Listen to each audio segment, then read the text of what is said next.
Welcome back, Hornets. We are ready for part 4 of lesson 12, which is about determining word meanings. We're on page 124 today.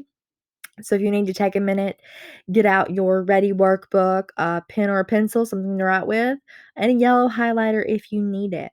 Okay, so now that you have out all your materials, let's go ahead and get started. So the first thing I'm going to do is rewrite the title of my lesson up at the top of the page.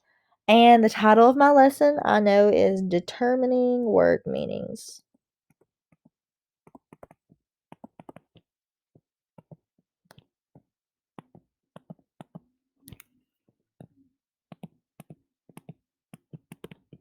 Okay, now let's go ahead and break down that title so I know exactly what we're doing. So the word determining, I know, means to figure something out.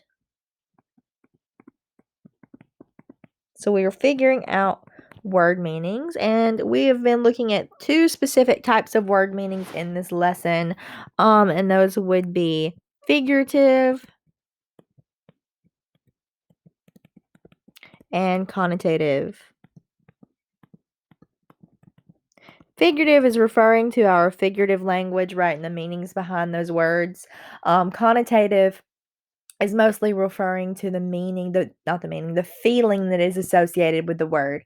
So when we think about figurative and connotative word meanings, we have to focus a lot on tone. So tone is how the author feels about the subject they're writing about, right? And we have three feeling words we associate with tone: positive, negative, and neutral. And sometimes we even have to take it a step further and think about word choice, especially with connotation, and consider whether or not the word choice is strong or weak. Okay, so let's go ahead and look at our directions now that we have broken apart our title. So, our directions tell us to read the following poem excerpt. We have to use the study buddy and the close reading to guide our reading. So, down below it tells us the genre for this poem, and it's a lyric poem. And we've already looked at a lyric poem, so we know a few things about it. So, we know lyric poems, they are fiction. And we know if something is fiction, its primary purpose is to entertain the reader.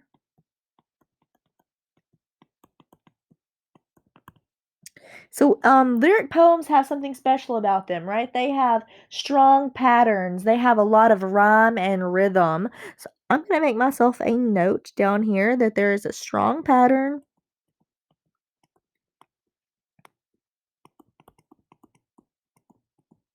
And I'm probably going to have a lot of rhyme and rhythm.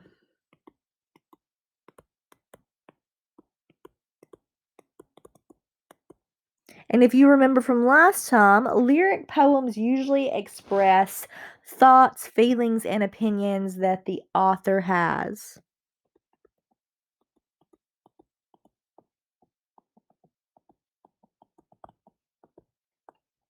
Okay, so let's go ahead and look at the title of our poem. We know this is an excerpt, so it's not the full thing. And the title of this poem is At Loafing Holt. At Loafing Holt.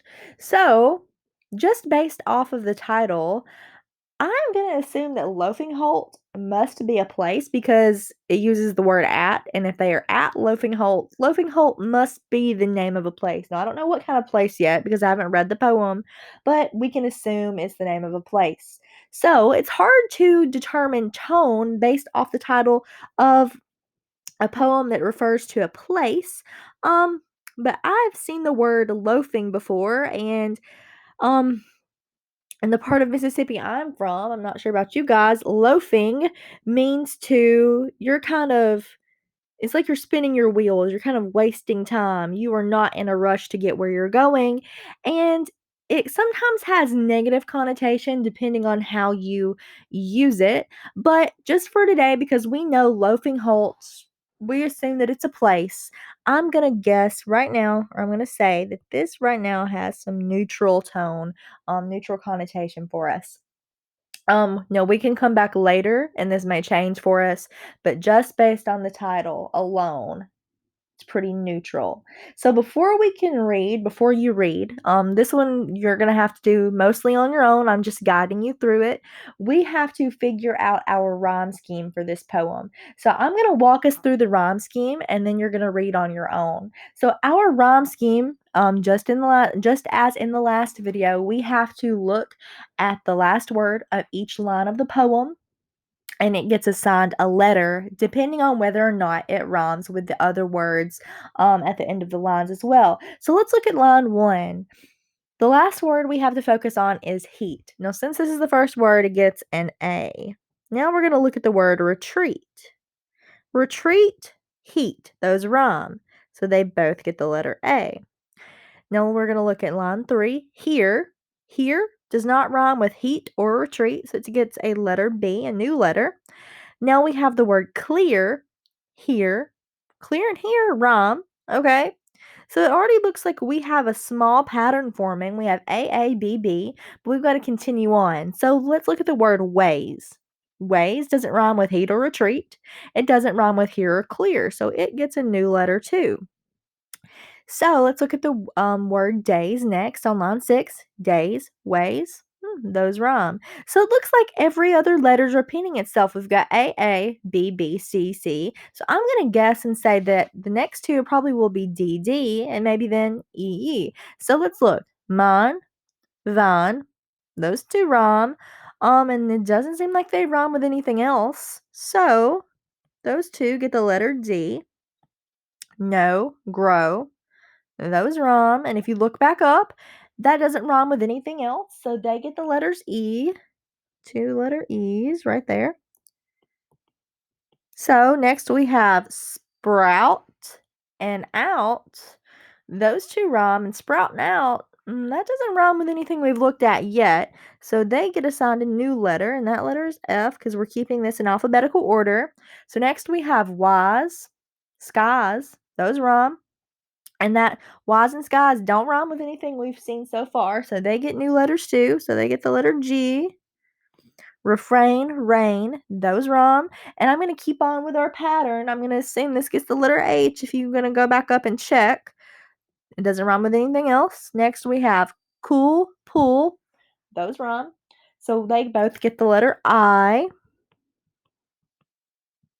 Day, play, that rhymes. They get J's. I hope you're noticing the pattern of the repeating letters. Peace, release, I guess letter K. Gray, away. Those rhyme. Now, if you go back up and look, we've already had ways and days in line 5 and 6, but that's plural. They both end with S. So even though it seems like gray and away rhyme, gray and away don't end with that letter S, so they have to get a new letter, which is now L. Chill hill, those rhyme. They get the letter M. Warm, harm, that rhymes, gets the letter N. And next we have streams and dreams. And those rhyme, so they get the letters O.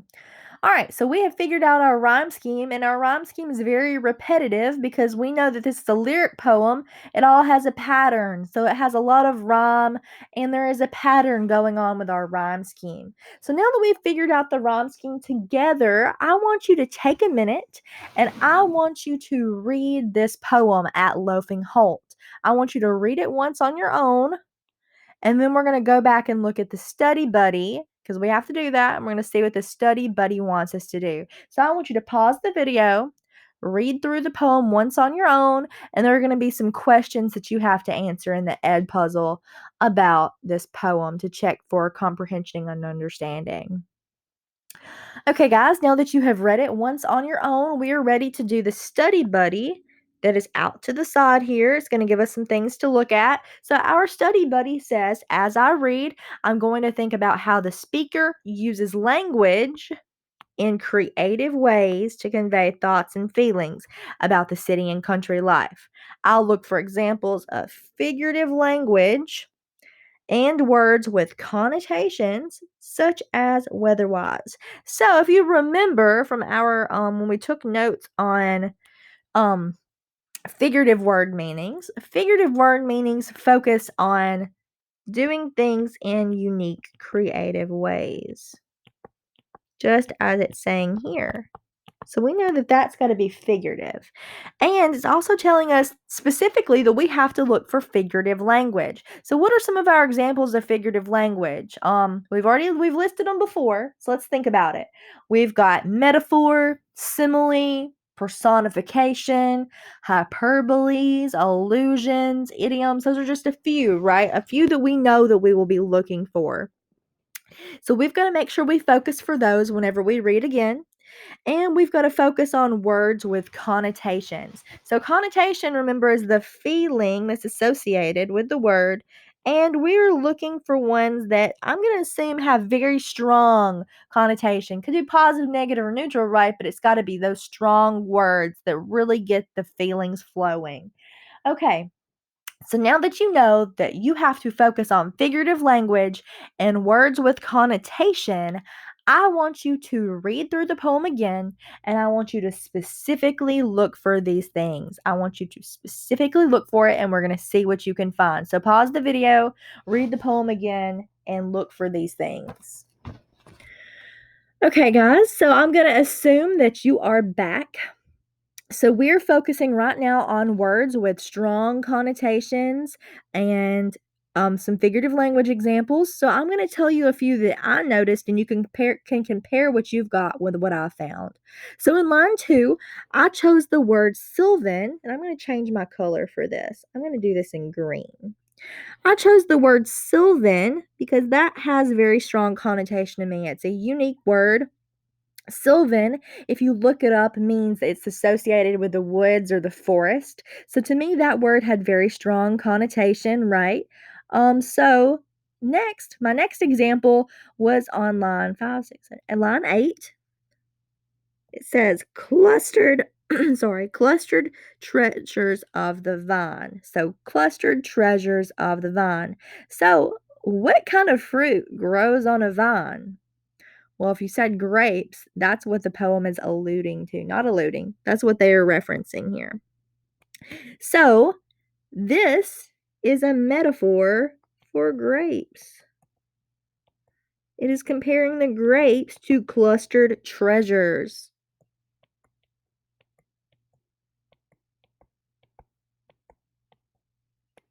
All right.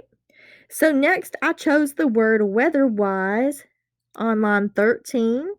Because that was the example it gave us from the study buddy. So I know this is important. It has strong connotation, very strong connotation, actually. And if you look up the meaning of weather-wise, it means that you are very conscious about the weather and how it changes. And sometimes you can even predict how the weather will change. In the very next line, I chose the word lore because that has very strong connotation to me. Lore references things that have to do with written stories or stories that have been passed down from culture to culture or generation to generation. So it references something to do with stories. So next on line 15 and 16, I underlined, mind the song whose soft refrain is the sigh of summer rain. Mind the song whose soft refrain is the sigh of summer rain. So this is a metaphor, again, and it's comparing the song to the summer rain by saying that it is the summer rain. And if you noticed, within those two lines, we have the sound from the letter S repeating a lot. So song, soft, is, sigh, and summer. So that S sound is repeating a lot here. And this is an example of alliteration, which is a sound device that is used in poems a lot. And alliteration is the repetition of consonant sounds. So I'm going to make myself a note down here that says consonant.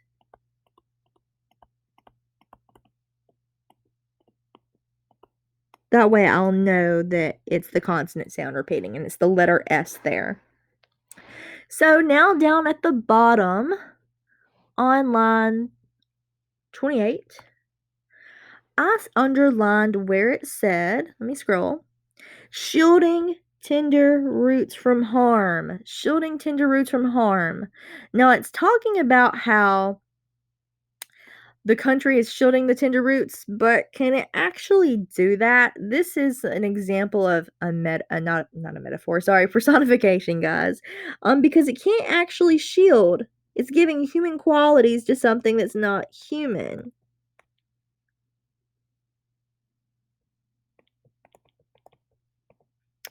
All right, and next I have the last two lines. Do you dread the ice cold streams?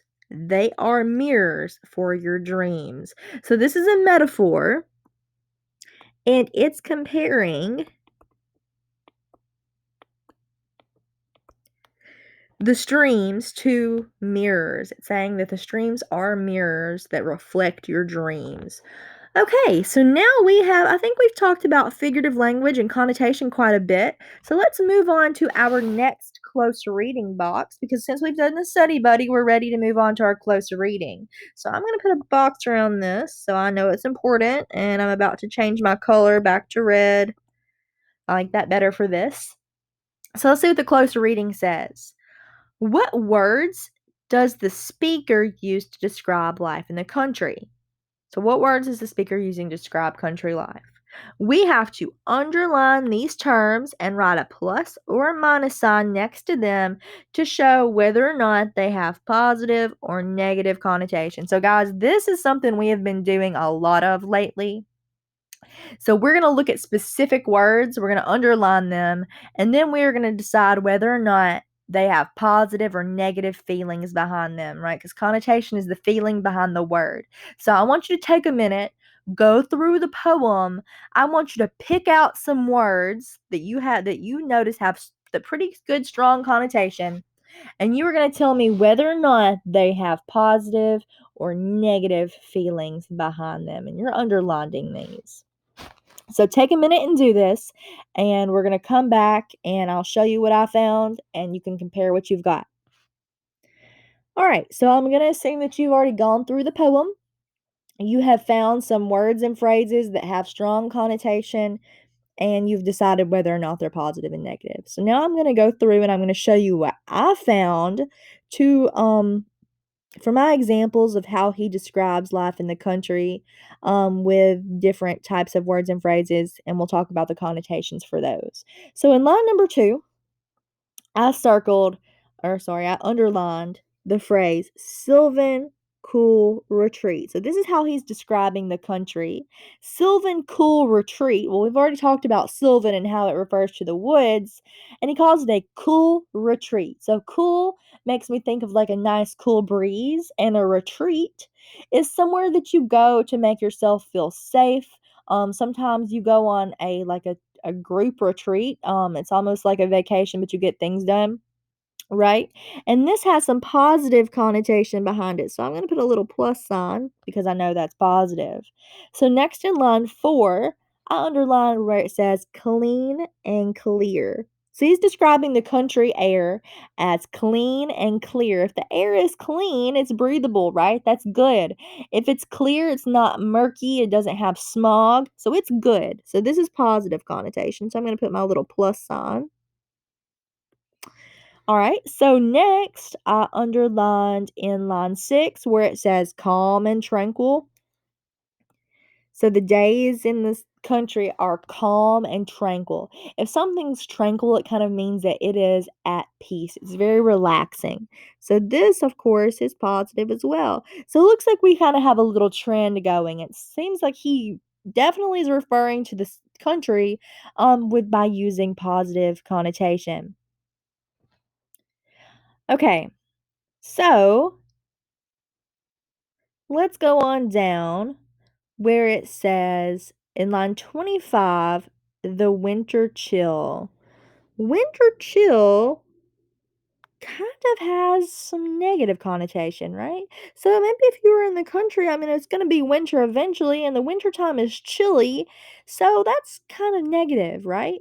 But he says here, line 27, that it's kind and warm. So kind and warm has positive connotation.